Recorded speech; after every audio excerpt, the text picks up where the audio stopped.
Ciao Daisy, come stai? Bene, bene. Benvenuta a Montenero Valcocchiara.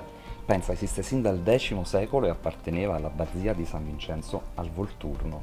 Poi è stato feudo dei Borrello, dei Doria, dei Cantelmo, di tante popolazioni. Il suo nome, ad esempio, il suo toponimo, Montenero, Mons Nigrum. Perché negro? Perché era un luogo afforestato. E poi c'è la seconda parte del suo nome, Malacucchiara. Cucchiara in dialetto è un cucchiaio, perché questo paese si affaccia su una valle chiamata Pantano. È un paesaggio molto arido, carsico, molto brullo, ma questo vorrei fartelo scoprire via via camminando.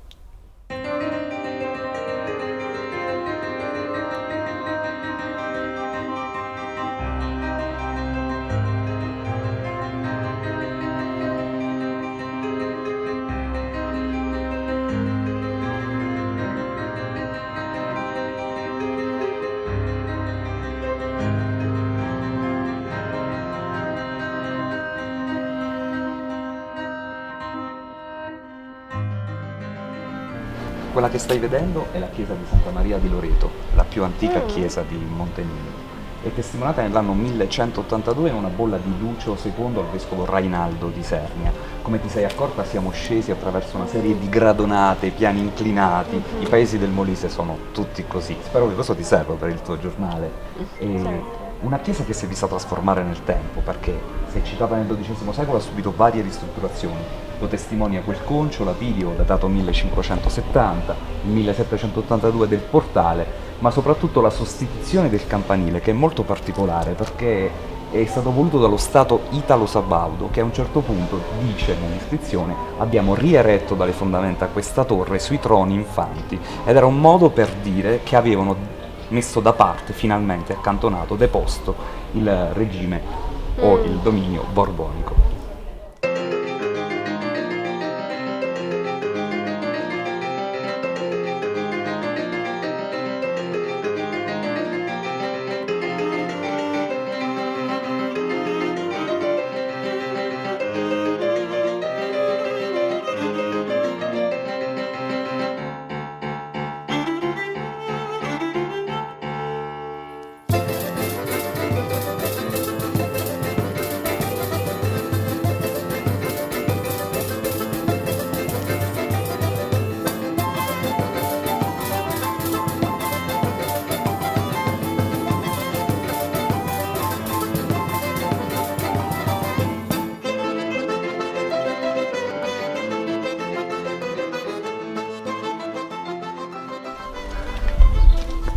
Hai visto che bello questo paese? Poi le strade si sono conservate così, selciate, pietra ovunque, loggette, un portale bellissimo in un palazzo barocco che è difeso da una saettiera. Sai cos'è una saettiera?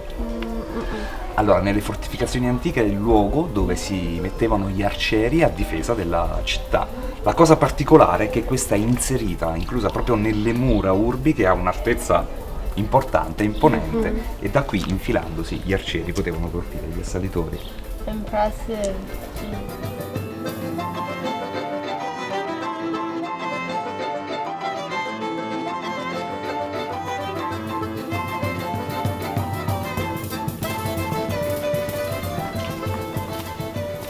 Wow. Questa è la casa di mastro del Magister Vincenzo Mannarelli, muratore e scarpellino di Montenero Valcocchiara. Probabilmente c'è anche una raffigurazione di lui, viso, capigliatura, ma non è l'unico particolare di una casa che, come vedi, è una sorta di bottega, anche perché questi sono i portali che si costruivano in Molise, dove tu entravi ma da quest'altro lato avevi la bottega per la vendita o comunque per ricevere la clientela. E questo portale, che come testimonia è stato restaurato nel 2007 da questa nuova famiglia, con un angelo custode che protegge proprio l'arco sopra il quale è inserito. Il meglio probabilmente viene dai due archi che vanno a coronare il tutto.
you've decided to call me. I haven't called you because I don't want to disturb you. You haven't called me because you haven't done crap. Is that right or no? I've been working really hard on this article.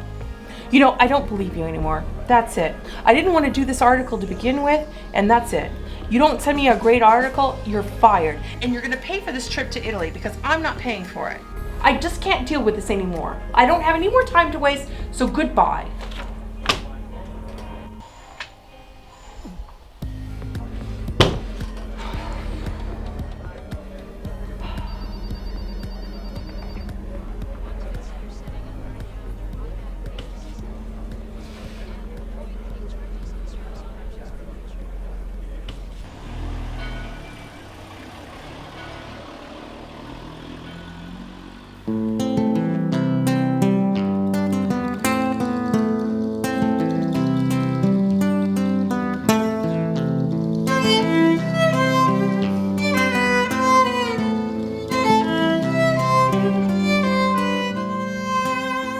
E qui siamo nella zona del Colle, un toponimo che va a denotare il luogo più alto dell'abitato e forse l'area, non lo sappiamo con esattezza, occupata dall'antico castello, poi chiamato dagli abitanti Palazzo Ducale.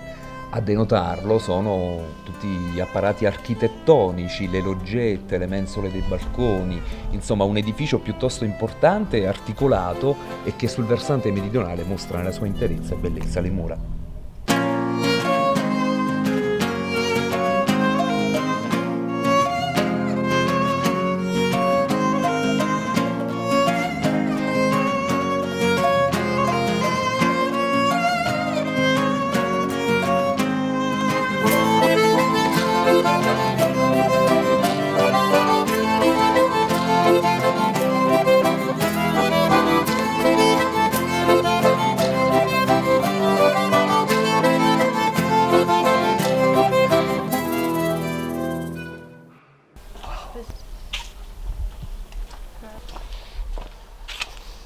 Si aspetta, ma vuoi proprio andare?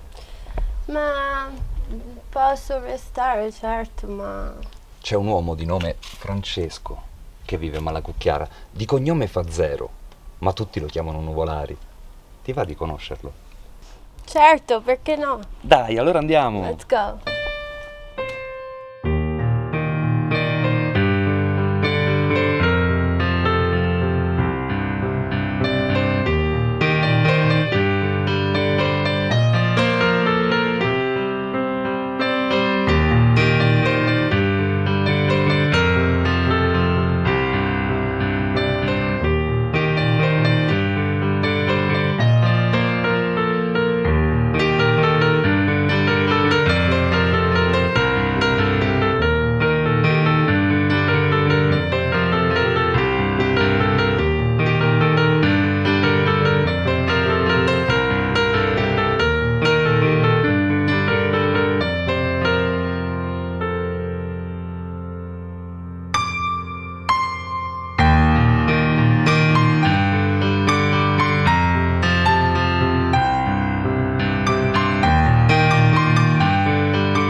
C'è un uomo di nome Francesco che vive a Malacucchiara, di cognome fa Zero, ma tutti lo chiamano Nuvolari.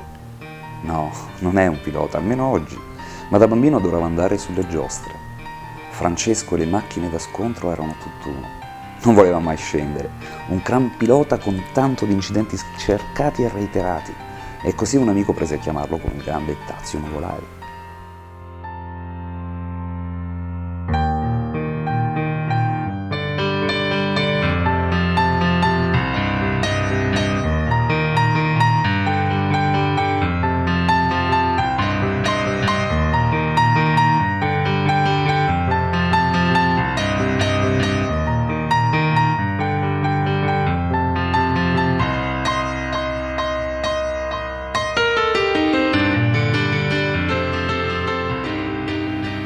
La sua casa è lì, in un arroccato e bifacciale paese, e più a valle c'è il pantano, dove albergano indisturbate vacche, cavalli e asini.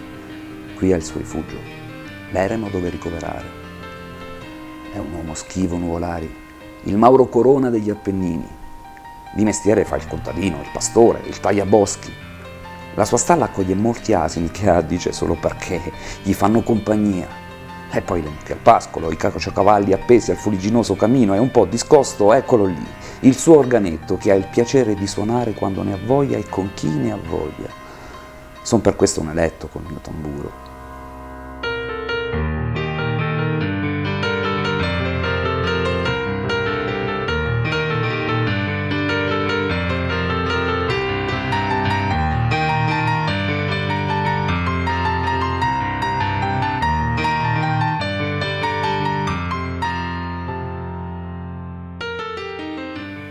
Di Zero non saprai molto, lui non si racconta, nella sua umiltà ti dice che non fa niente, vive perché si deve mangiare. La sua ospitalità è però innata, non hai bisogno di chiamarlo, il cellulare ce l'ha, perché mi chiama mia moglie, e manco a dirlo la suoneria è un raio d'asino. Lo trovi lì, e se non c'è con le bestie. Detto fatto mette mano al suo coltello, affettando caci, poi apre il suo frigo anni 70 e prende rossa carne. In un batter d'occhio il fuoco arde, si mangia, si suona, con gli sguardi ci si intende. Quest'uomo mi ricorda tanto i personaggi della Roma borgatara pasoliniana, ma non è uno spaccone alla Citti cinematografico. No, Francesco è un buono. A domanda risponde e annuisce, non si vanta. Il suo racconto sta nell'osservarlo. Il tuo imparare sta nel rispettarlo, come la reverenza che ha per i suoi luoghi, la sua montagna e animali nel suo pezzo di torbiera. Zero è l'uomo il luogo in cui anch'io trovo rifugio, quello di una società ancora arcaica e pura come lui. Ti voglio bene, Regolare.